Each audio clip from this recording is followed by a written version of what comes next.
بسم اللہ الرحمن الرحیم۔ اگر آپ کسی چیز کے لیے کھڑے نہیں ہوتے تو ہر چیز کے لیے آپ کو گرنا پڑے گا۔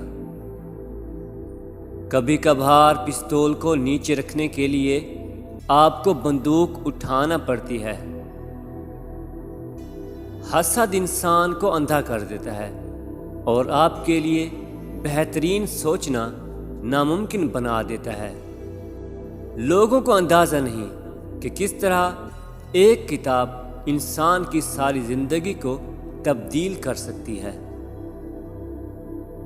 میں نے زندگی میں یہ سیکھا ہے کہ اگر آپ کو کچھ چاہیے تو تھوڑا شور مچانا ضروری ہے۔ اگر کوئی آپ کو بڑا نقصان پہنچا کر چھوٹا سا فائدہ دے اور کہے کہ آپ پر مہربانی کر رہا ہے تو اس پر اعتبار نہ کرنا۔ کبھی کبھار برے حالات میں آپ کو اپنے دشمن پر انحصار کرنا پڑتا ہے۔ اللہ ہمیشہ تم کو نشانے دکھاتا ہے۔ جب آپ ان کے ساتھ جڑے رہتے ہیں وہ تمہارے ساتھ ہے۔